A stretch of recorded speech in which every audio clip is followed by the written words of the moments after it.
Assalamu alaikum students, how are you?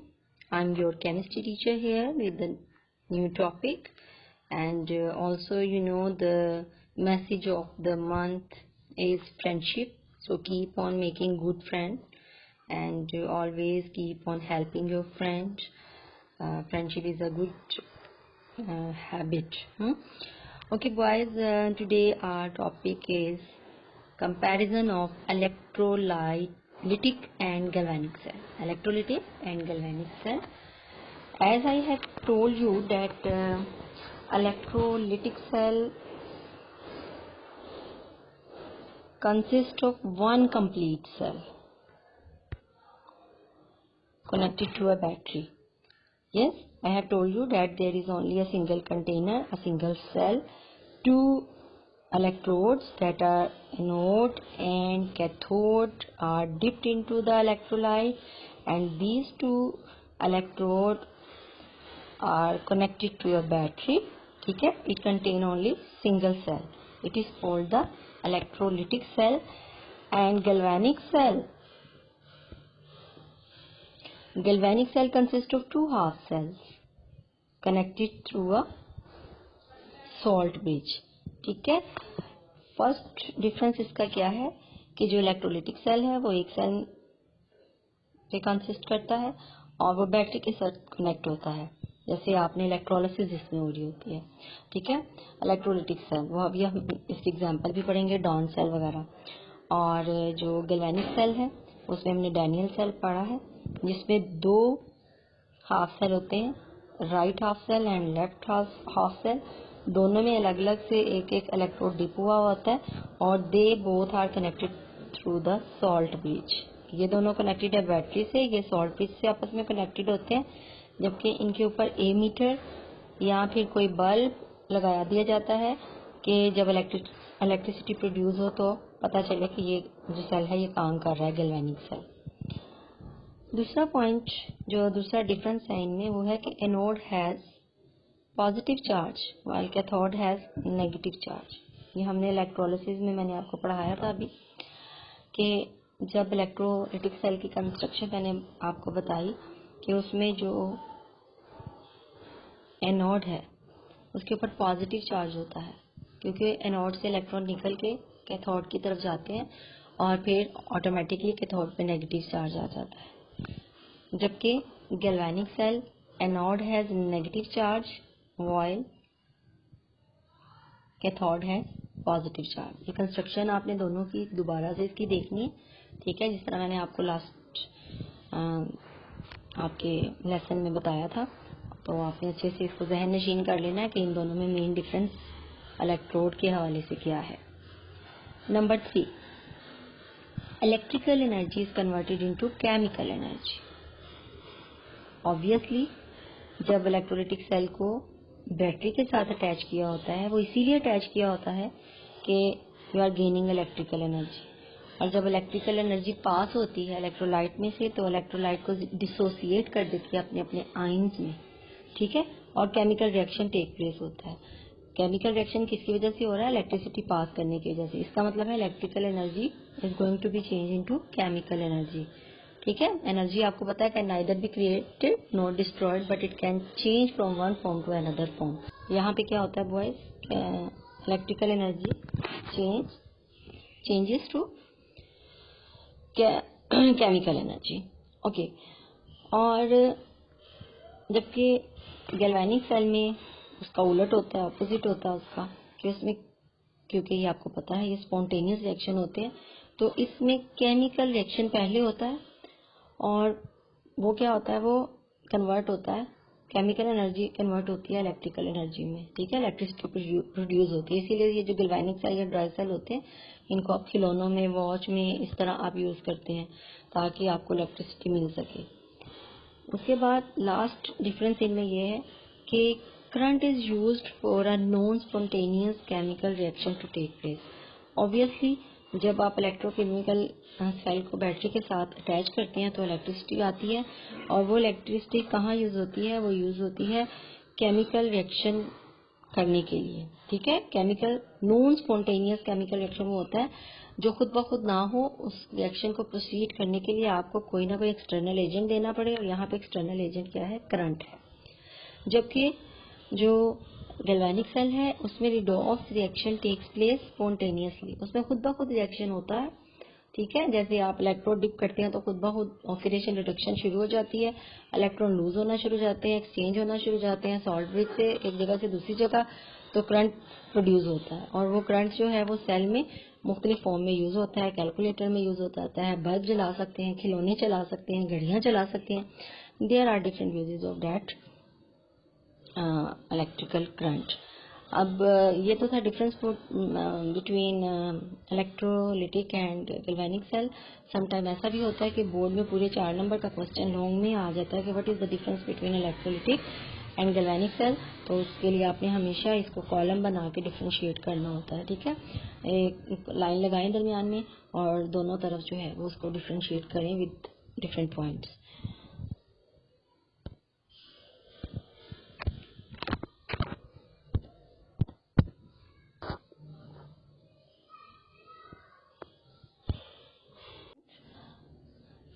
Our next topic is electrochemical industries. As the name shows that electrochemical industries mean all the industries or which are based on the electrochemical reaction, redox reaction is called the electrochemical industries. You know that there are two type of electrochemical cell, that is electrolytic cell and galvanic cell. And with the help of electrolytic or galvanic cell, when we can produce different metal or different products on industrial scale by using redox reaction. So first of all we will manufacture sodium metal from fused sodium chloride by Dons cell, ठीक है। आज हम करेंगे Dons cell।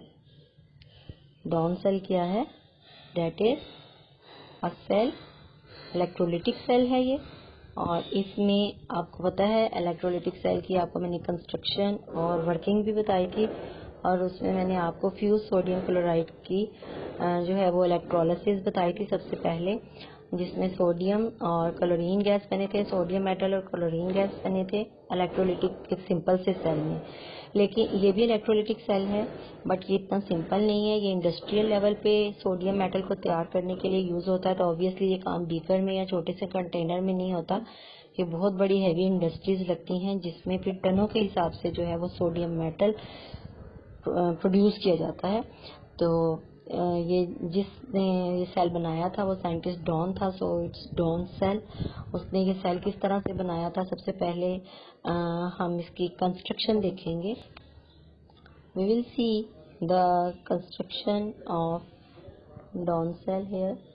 This is a Dawn cell boys, you can see over here Dawn cell।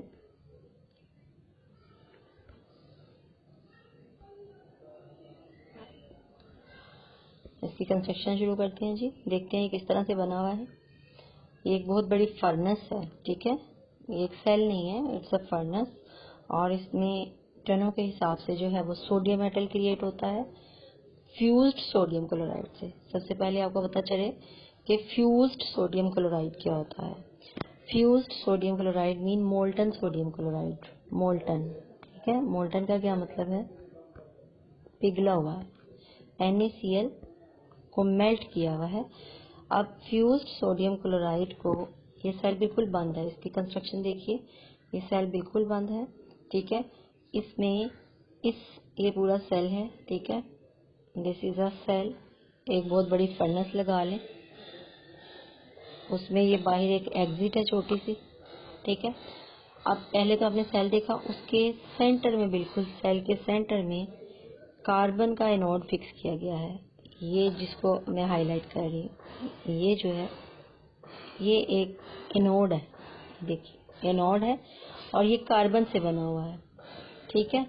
अब anode भी आपको पता चल गया। एक इलेक्ट्रोलिटिक सेल में एक कंटेनर होता है, वो मैंने आपको शो किया, दो इलेक्ट्रोड होते हैं, एक एनोड है, एनोड तो ये सेंटर में पड़ा हुआ है जो अभी मैंने आपको हाईलाइट किया है, दूसरा कैथोड है।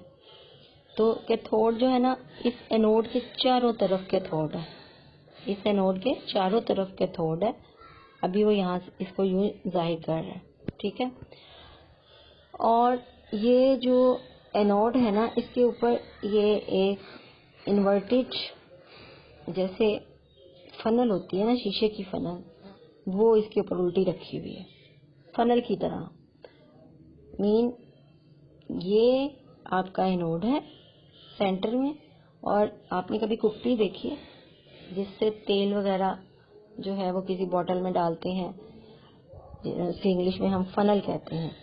तो ये एक फनल की तरह ना ऐसे ऊपर से यहाँ से शुरू हो रही है और ये इसको इस तरह इसने कवर कर लिया अंदर। अब ये फनल जो है ना, समझ लें एक कमरा है, कमरे के सेंटर में ना एक फनल उल्टी करके रख दी है। अब उसके चारों तरफ रास्ता होगा ना, 3D इफेक्ट तो यहाँ शो नहीं हो रहा, लेकिन ये एक फनल जब इन्वर्टेड कर दिया तो इसके ये चारों तरफ, यहाँ से ये सारा इसके चारों तरफ आगे पीछे, ठीक है, राउंड फॉर्म में एक पाथवे बन जाएगा। उसको इन्होंने कैथोड बना लिया और वो आयरन का है। ये सारा चारों तरफ, इसके चारों तरफ आगे पीछे जो फ्लोर है ना, जमीन है जो, उसको इन्होंने आयरन का बना के उसको कैथोड कर दिया है। और सेंटर में ये जो कार्बन का ये ग्रेफाइट रखा है, इसको इन्होंने एनोड कर दिया है। और इसके चारों तरफ ये जो है, इसको इन्होंने कैथोड बना दिया। एनोड और कैथोड की भी समझ आ गई आपको। इसमें एनोड है, कैथोड है, ये इसमें कंटेनर है, ठीक है। अब इसके अलावा इसके ऊपर ये एक इन्होंने एंट्रेंस के लिए NaCl मोल्टन फॉर्म में इन्होंने यहाँ से इसको एंटर करना है। और ये जितना नीचे येलो कलर का मटेरियल आपको मोल्टन फॉर्म में नजर आ रहा है, ये NaCl मोल्टन स्टेट में है, ठीक। अब इन दोनों को, एनोड और कैथोड को, जाहिर है ये इलेक्ट्रोलिटिक सेल है ना, तो आप इसको इलेक्ट्रिक करंट देंगे तो केमिकल रिएक्शन होगा। और जब केमिकल रिएक्शन होगा, एनोड पे ऑक्सीडेशन होगी, कैथोड पे रिडक्शन होगी। और रिडॉक्स रिएक्शन की वजह से इसमें आयंस बनेंगे। जो सोडियम पॉजिटिव आयन होगा, सोडियम आयन, वो किस तरफ मूव करेगा, वो कैथोड की तरफ मूव करेगा। और जो क्लोराइड आयन नेगेटिव है, वो एनोड की तरफ मूव करेगा। इसलिए हमें कैथोड पे सोडियम मेटल मिलेगा और एनोड पे हमें क्लोरीन गैस मिलेगी, ठीक। ये इसकी कंस्ट्रक्शन आपने देख लिया। अब मैं आपको इसकी वर्किंग बताती हूँ, ठीक है। नाउ कंस्ट्रक्शन की आपको समझ आ गई होगी इंशाल्लाह। अब हम देखते हैं इसकी वर्किंग क्या है, ठीक बॉयज। अब हम इसकी वर्किंग देखेंगे, हाउ डज इट वर्क।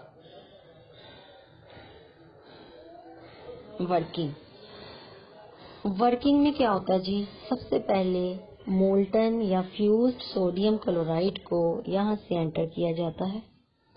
ये नीचे जितना येलो कलर का आपको नजर आ रहा है, ये सारा सोडियम क्लोराइड है मोल्टन फॉर्म में। उसके बाद इसको इलेक्ट्रिसिटी के साथ, यानी बैटरी के साथ कनेक्ट कर दिया जाता है, इसके दोनों टर्मिनल, यानी एनोड और कैथोड को। अब इलेक्ट्रिसिटी पास करेगी किस में से, ये जो अंदर मोल्टन सोडियम क्लोराइड है सारा पड़ा हुआ है, आधा भरा हुआ है। जब इसमें से इलेक्ट्रिसिटी पास करेगी तो NaCl, ये जो है मोल्टन फॉर्म में पिघला हुआ पड़ा है, ये टूट के क्या बनाएगा, ये बनाएगा Na पॉजिटिव आयन और क्लोराइड नेगेटिव आयन। ये दो किस्म के आयन यहाँ पे बन जाएंगे अंदर। मीन यहाँ पे ये जो आपको नजर आ रहा है, इसके अंदर दो किस्म के आयन बने हुए हैं, Na पॉजिटिव और क्लोराइड माइनस, ठीक है। अब ये दो आयन इस अंदर इलेक्ट्रोलाइट में पड़े हुए हैं। ऑब्वियसली ये दोनों आयन्स जो हैं ये किस तरफ को मूव करेंगे, सोडियम पॉजिटिव है तो वो जाएगा नेगेटिव टर्मिनल यानी कैथोड की तरफ, ठीक है। सोडियम पॉजिटिव है ना, तो वो नेगेटिव टर्मिनल की तरफ जाएगा वहाँ जाके इसकी रिडक्शन होगी, सोडियम जो है वो अपने कमी को पूरा करेगा इलेक्ट्रॉन की और सोडियम मेटल बन जाएगा, पिघला हुआ मेटल होगा ये भी। अब ये जो आपने देखी है, ये जो मैंने आपको बताया फनल इसके ऊपर उल्टी पड़ी हुई है और उसके चारों तरफ रास्ता है और वो आयरन से बना हुआ है, कैथोड है, तो वो सारा सोडियम मेटल ना ये चारों तरफ इसके सोडियम मेटल भर जाएगा इसके अंदर। ये दरवाजे नजर आ रहे हैं ना, इसके अंदर सोडियम मेटल भर जाएगा फ्यूज्ड फॉर्म में। कहाँ पे? कैथोड पे। और कैथोड को उन्होंने ये देखिए पाइप बना के बाहर भेज दिया है रास्ता उसका। जो पिघला हुआ मेटल सोडियम का बनेगा ना इसमें, वो यहाँ से बाहर कलेक्ट हो जाएगा किसी भी कंटेनर में बाहर मोल्टन फॉर्म में। ये तो सोडियम मेटल भी मिल गया। अब दूसरी तरफ क्या हो रहा है कि क्लोराइड आयन कहाँ जाएंगे? सोडियम आयन तो मैंने बता दिया कि वो आए थे कैथोड की तरफ और कैथोड से बाहर आ गए सोडियम मेटल। क्लोराइड आयन ने जाना है एनोड की तरफ, ठीक है, और एनोड है ये जो ग्रे कार्बन का बना हुआ है। तो सारे के सारे क्लोराइड आयन आके ना इधर जमा होना शुरू हो जाएंगे एनोड के आसपास, कुप्पी के अंदर, इस फर्नेस के, इस फनल के अंदर, ठीक है। सारे क्लोराइड आयन यहाँ पे आ गए हैं, मीन यहाँ पे बहुत से क्लोराइड आयन आ गए हैं। अब क्लोराइड आयन यहाँ पे आके क्या करेंगे? एनोड पे होती है oxidation, mean loss of electron. तो ये जो क्लोरीन है इसमें से जब इलेक्ट्रॉन निकल जाएगा तो ये क्लोरीन एटम बन जाएगा। अब ये जो क्लोरीन एटम है ये एक तो नहीं बनेगा ना, बहुत से क्लोरीन एटम होंगे जो कि आपस में मिल के क्लोरीन गैस बना देंगे, ठीक है। और ये क्लोरीन गैस यहाँ पे ये देखिए बबल की फॉर्म में आपको नजर आ रही है, यहाँ पे इकट्ठी हो जाएगी और ये एनोड से ये इन्होंने रास्ता दिया हुआ है इसको, ये चिमनियों के जरिए क्लोरीन गैस बाहर निकलेगी, ठीक है। मीन एनोड पे आपको मिली क्लोरीन गैस, कैथोड पे आपको मिला सोडियम मेटल जो कि यहाँ पे कलेक्ट किया है। और ये जो सोडियम मेटल है यही आपकी जरूरत थी, आपने इंडस्ट्री ही इसलिए लगाई थी, डॉन सेल ही इसलिए बनाया था कि सोडियम मेटल आपने हासिल करना था। सोडियम मेटल बॉयज, मैं अभी आपको सोडियम मेटल के बारे में बताती हूँ कि ये जो है ये रबड़ की तरह सॉफ्ट मेटल होता है। You can cut it with the help of a knife. और ये बहुत इलेक्ट्रोपॉजिटिव होता है, फौरन अपने इलेक्ट्रॉन जो है वो निकाल देता है और आयनाइज हो जाता है। इसका रिएक्शन बहुत तेजी से होता है, इसलिए इसको आप हवा में नहीं रख सकते, हवा में इसको आग लग जाती है, ठीक है। तो इसको फिर केरोसिन ऑयल के अंदर डुबो के रखते हैं, क्योंकि अगर ये हवा में आएगा तो ये तो ब्लास्ट हो जाएगा, इसको आग लग जाएगी। पानी में भी डालें तो क्रैकिंग शुरू हो जाती है। तो देख ली, ठीक, इसकी वर्किंग में ये सारा रीडिंग आपने करके देखनी है, बिल्कुल सेम जो मैंने आपको बताया है, that is how a Dawn cell work. अब हम देखते हैं इसके केमिकल रिएक्शंस, ठीक है, जो कि बहुत इम्पोर्टेंट हैं। केमिकल रिएक्शन हमेशा जो मैंने आपको बताया है कि 4 केमिकल रिएक्शन हम शो करते हैं। कोई भी रिडॉक्स रिएक्शन है तो हमने 4 केमिकल रिएक्शन शो करने होते हैं। सबसे पहला केमिकल रिएक्शन जो होता है उसमें जो भी इलेक्ट्रोलाइट है उसकी स्प्लिटिंग शो करते हैं।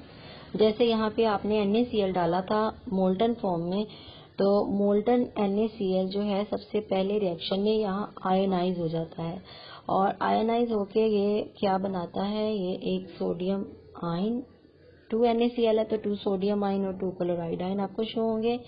ये सबसे पहला रिएक्शन होता है। दूसरा रिएक्शन जो होता है वो हमारा रिएक्शन एनोड पे होता है या कैथोड, आप जो मर्जी पहले लिख लें, एनोड लिख लें या कैथोड लिख लें, ठीक है। अब मैंने आपको बताया था कि एनोड पे हमेशा ऑक्सीडेशन होती है, याद रख लें, एनोड फॉर ऑक्सीडेशन, ठीक है। ये यहाँ से भी हमेशा मैं बच्चों को याद कराती हूँ, एनोड है ना, एनोड, तो एन से ऑक्सीडेशन, ठीक है। ऑक्सीडेशन यहाँ पे होनी है और ऑक्सीडेशन क्या होता है, लॉस ऑफ इलेक्ट्रॉन। तो आपने ज़हन में लाना है कि इन दोनों में से किसके पास इलेक्ट्रॉन है, ऑब्वियसली इसके पास इलेक्ट्रॉन है तो यही लॉस करेगा। तो आपने यहाँ पे लिखना है ये 2Cl यानी 2 chloride ion, reversible reaction, sorry आपने एरो डालना है, रिवर्सिबल सिर्फ आपने पहले में डालना है। एरो और ये जब इलेक्ट्रॉन को लूज कर देगा, उसमें से 2 इलेक्ट्रॉन, अगर 2Cl है तो 2 इलेक्ट्रॉन लूज करते हुए दिखाएं। अगर आपने Cl लिखा है खाली एक, तो आप 1 इलेक्ट्रॉन लूज करते हुए दिखाएं। 2 इलेक्ट्रॉन निकले तो पीछे 2 क्लोरीन एटम बने और उन्होंने मिलके गैस बना ली।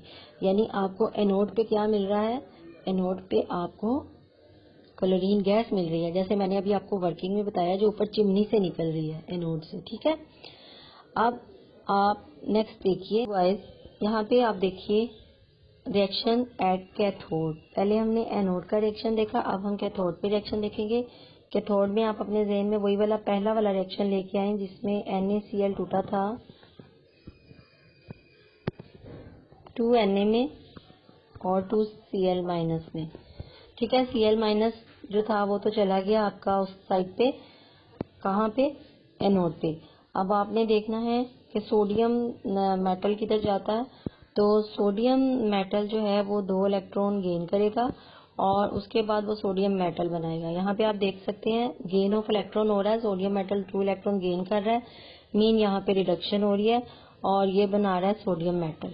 ठीक है, ये सोडियम मेटल कहाँ गया था बॉयज, ये सोडियम मेटल गया था, ये वाला रिएक्शन हो रहा है, ये सोडियम मेटल कहाँ गया था, कैथोड पे गया था। और कैथोड किस चीज का बना हुआ था, आयरन का फ्लोर था चारों तरफ एनोड के, वहां पे पिघला हुआ ये सोडियम मेटल जमा होके फिर उसको मैंने आपको दिखाया था कि पाइप के जरिए वो बाहर जा रहा है, तो इसको वहां पे स्टोर कर लिया जाता है मोल्टन फॉर्म में। बाद में फिर वो खुद ब खुद जो है वो कूल होके वो रबर की फॉर्म में तैयार कर लेता है। और ओवरऑल रिएक्शन आपने क्या बताना है, ओवरऑल रिएक्शन चौथा रिएक्शन होता है जिसमें आपने बताना होता है कि हुआ क्या है पूरे रिडॉक्स रिएक्शन में।